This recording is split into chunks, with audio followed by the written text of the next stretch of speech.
Salut à tous les gars, on est à Miami, ici en Floride. Derrière nous, il y a l'avenue Ocean Drive, célèbre pour ses lieux mythiques de tournage de cinéma. Il y a eu Scarface notamment, qui a été tourné là. Alors là, je suis pas avec le baron de la drogue, mais avec le baron du MMA. Oh, ah, ça fait plaisir ça. Ah ouais, non, mais pas Scarface, hein, j'ai pas trop de cicatrices, hein. Je suis quand même plus beau gosse que lui, quoi. Ouais, C'est une ouais. belle introduction. Non, très très belle introduction. Ah ouais, la plus belle introduction que j'ai jamais vue. Bon, on va pas parler. Tu introduis très bien, hein. Merci, merci. On va pas parler cinéma aujourd'hui, on va Ouais. plutôt parler MMA, Ok, ça ce que marche. tu connais bien. Ouais. On va parler du combat entre forcément Benoît Saint-Denis et Dustin Poirier. On va parler de la Fight Week. D'abord, toi, tu en as connu énormément de Fight Week. Là, on est sur un gros événement numéroté, un co-main event. Est-ce que tu sens un changement par rapport à les autres Fight Week avec Benoît? Ah bah oui, là clairement, c'est comme un event contre Poirier, donc là franchement, on voit même au niveau de la sollicitation, c'est énorme, hein. Déjà dès qu'on est sorti de l'avion, déjà j'ai vu Benoît toutes les photos, et ça commençait déjà là. Il y a comment s'appelle, le caméraman de l'UFC nous attendait, donc là on voit qu'il est énormément sollicité et bah, c'est normal, hein. Là il commence il commence vraiment à se faire connaître aux États-Unis et donc bah, c'est bien en fait, hein. C'est vrai qu'on l'a vu se faire arrêter plusieurs fois par des Américains, par des Français. On a senti une bascule quand même, hein. Bah oui, hein, bon déjà en France il est énormément populaire et c'est vrai qu'aux États-Unis j'étais impressionné parce qu'il y a quand même beaucoup d'Américains qui le reconnaissent, donc franchement c'est top, hein. Ouais, ouais. Qu'est-ce qu'il faut faire et pas faire avec cette Fight Week? Tu as connu peut-être des athlètes à toi qui se sont un peu déstabilisés, qui se sont éparpillés. Il faut rester focus, faut donner, mais aussi pas trop donner. Ben, en fait le problème tu as des obligations, c'est-à-dire que en fait ils te donnent un planning, tu es obligé de passer par les médias. Maintenant il faut faire attention à ne pas être trop sollicité par d'autres médias qui viennent de l'extérieur parce qu'en fait ça surcharge l'athlète. C'est vrai que c'est assez compliqué à gérer mais bon bah, ça fait partie aussi du job, c'est normal, hein. Donc il faut faire avec. On va parler du combat.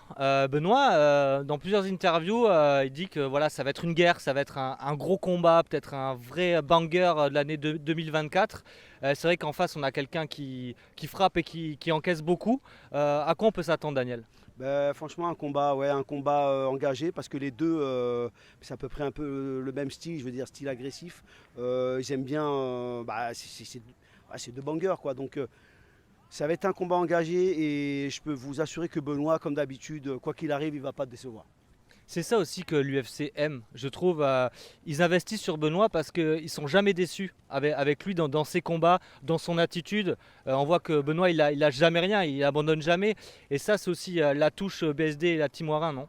Oui, ben, de toute façon, Benoît, déjà, même avant l'UFC, il a toujours fait des combats qui attiraient énormément de public parce qu'en fait, c'est toujours des combats engagés et les gens ils adorent ça. Et c'est vrai que le style aussi de la team, c'est la marche avant, bien sûr, toujours, bon, pas n'importe comment non plus, mais agressif et on cherche vraiment à faire mal. Donc bah, c'est le style, hein. On voit Romain Debienne, Mathieu Leto, voilà, l'équipe elle est comme ça et je pense que bah, c'est un style qui plaît au public en fait. Mais comment trouver le juste milieu justement entre ce style très attaquant, chercher le finish quasiment à tout prix, mais avec une dose de tactique? Parfois, est-ce que tes athlètes, ils vont trop vite? Non, mais alors, attention, on ne cherche pas spécialement le finish. Il faut savoir que le finish, il arrive naturellement, le KO arrive naturellement, les soumissions arrivent naturellement. On cherche les coups qui font mal, on cherche à user le combattant dans la durée. C'est-à-dire que et après les finishes, ça arrive tout seul. Mais on ne cherche jamais le finish parce que si tu cherches trop le finish, il n'arrive jamais et tu prends des risques. Et c'est vrai qu'il faut trouver le juste milieu, c'est vrai, mais bah, c'est comme ça, hein. Ok, là il y a juste une petite voiture. Non, on peut la laisser passer, hein. Ah, salut! Ah, bah ouais, ça nettoie, hein. Faut que ça soit propre ici. Voiture de golf, Ouais, sympa, ouais, ouais. voiture de golf. Ouais, pas chercher le finish à tout prix, mais Benoît est dans un style très agressif. Il arrête pas de dire je veux prendre les meilleurs dans n'importe quel domaine. Or, Dustin Poirier, on sait que c'est quasiment le meilleur en anglais, peut-être de la catégorie. Est-ce que voilà, faut pas non plus éviter le striking avec Dustin? Bah non, pas du tout. Benoît, il peut striker avec Dustin. Et il ne faut pas oublier que c'est du MMA, c'est pas de la boxe anglaise. Donc le striking de MMA est différent. Mais voilà quoi. Donc, de toute façon, il est prêt dans tous les domaines du MMA, que ce soit le strike, que ce soit la lutte ou le sol. Donc on va voir comment le combat va s'engager. Parce que Dustin, il fait de l'anglaise, mais il fait du MMA. Donc ça veut dire qu'il peut mettre aussi Benoît au sol. Ça veut dire qu'aussi il peut attaquer Benoît en lutte. On ne sait pas comment il va arriver en fait. Et c'est un combat prévu en 5 rounds. Alors prévu en 5 rounds, hein, ça peut forcément s'éteindre avant. On a une petite question, les spécialistes se disent est-ce qu'il peut tenir sur la durée, Dustin est plus habitué. Je vais te parler d'un truc, c'est du cardio. On voit beaucoup d'athlètes courir, faire de la piste.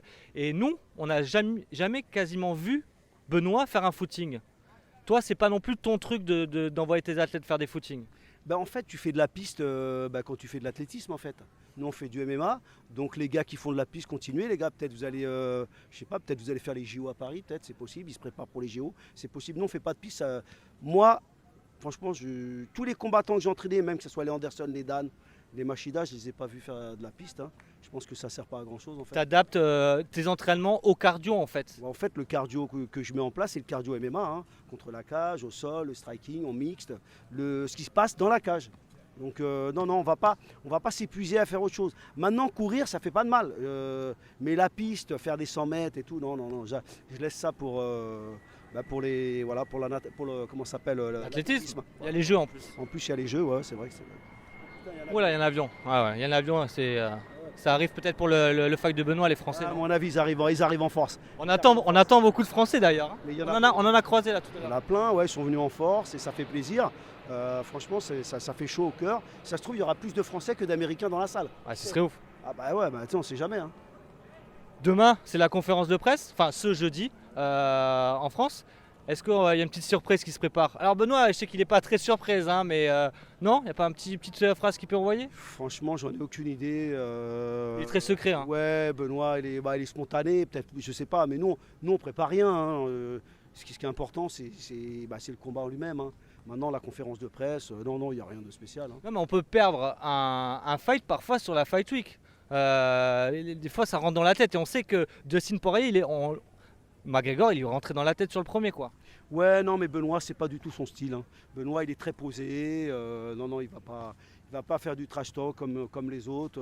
Non, pas ça m'étonnerait, mais bon, maintenant, tout peut arriver, quoi. Mais en tout cas, non, il n'y a pas de. Moi, je lui donne pas de consigne. Non, pas du tout. Je veux dire, il fait comme il le sent, quoi. Bon, parfait, Daniel. Qu'est-ce qu'on peut souhaiter pour ce samedi?